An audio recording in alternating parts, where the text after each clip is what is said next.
Assalamualaikum. I am Sanam Rukhsar, AD therapist, also working as a speech therapist in Global Special School for Child Development. Today our topic of discussion is expressive language disorder. Expressive language disorder जो है ये एक language disorder की ही type है जो कि individual की abilities को यानी अपने आप को जो वो एक्सप्रेस करता है लैंग्वेज के थ्रू उसको इफेक्ट करती है।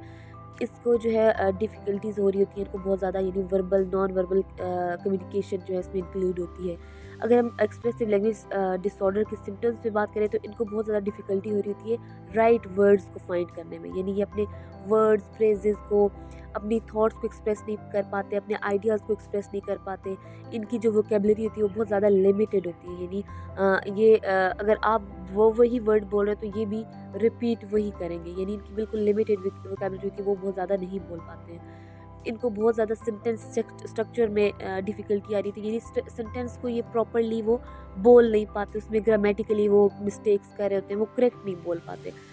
यानी इनको बहुत ज़्यादा मुश्किलात आ रही थी वर्ड ऑर्डर के साथ, यानी कौन सा वर्ड पहले आएगा, कौन सा वर्ड बाद में आएगा, करेक्ट ऑर्डर जो है वो इनको नहीं आता, उसके साथ इनको बहुत ज़्यादा डिफ़िकल्टी आ रही होती है। यानी और क्या करते हैं कि ये मोस्टली फिर ये इन चीज़ों को अवॉइड करना शुरू हो जाते हैं, जिसको नॉन वर्बल अपने वो यूज़ करना शुरू हो जाते हैं, पॉइंटिंग करना लाइक, यानी अपने जेस्चर्स को और पॉइंटिंग करना शुरू हो जाएंगे। ये इनकी नॉन वर्बल फिर आ जाती है जब इनको ये अपना एक्सप्रेस नहीं कर पाते अपनी थॉट्स को, अपने आइडियाज़ को। नेक्स्ट हम बात करेंगे इसकी काजेज़ पे कि इसकी काजेज़ क्या हो सकती है एक्सप्रेसिव लैंग्वेज डिसऑर्डर की। तो सबसे पहले हमारे पास आ जाता है जेनेटिक्स, यानी अगर कोई फैमिली हिस्ट्री में लैंग्वेज डिसऑर्डर है या फिर कोई इस तरह का इशू है तो ये आ सकता है बच्चे में, या फिर कोई ब्रेन इंजरी या फिर कोई ट्रॉमा हो जाता है जिसकी वजह से जो है वो एक्सप्रेसिव लैंग्वेज डिसऑर्डर आ जाता है, जो कि बच्चे की एक्सप्रेसिव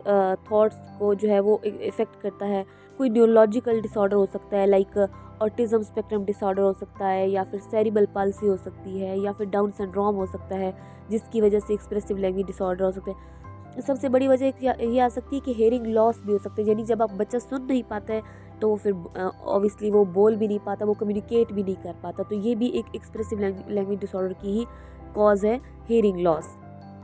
नेक्स्ट हम बात करेंगे इसकी डायग्नोसिस की। तो स्पीच लैंग्वेज पैथोलॉजिस्ट होता है वो इसको डायग्नोज करता है, यानी इसकी स्ट्रेंथ क्या है, इसकी वीकनेसेस क्या है, देन वो टेस्ट अप्लाई करता है, यानी वो ऑब्जर्व करता है कि इसकी जो कम्युनिकेशन स्किल्स हैं वो कितनी हैं, वो मतलब वोकलाइज कर रहा है या फिर वो जो है वो बैबलिंग पे है या फिर वन वर्ड पे है, टू वर्ड पे है, कितनी मतलब इसकी स्पीच है वो आइडेंटिफाई करता है।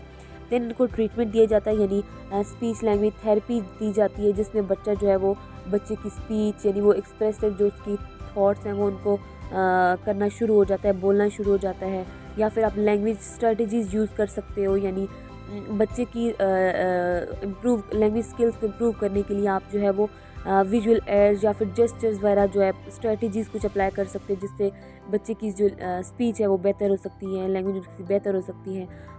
पेरेंट चाइल्ड इंटरेक्शन थेरेपी करवाई जाती है, यानी अगर जो बच्चे के पेरेंट्स हैं, जो केयर गिवर्स हैं, जो उसको ट्रीट करें तो वो भी उसको इसी तरह ट्रीट करें, देन बच्चे में ज़्यादा इम्प्रूवमेंट आएगी।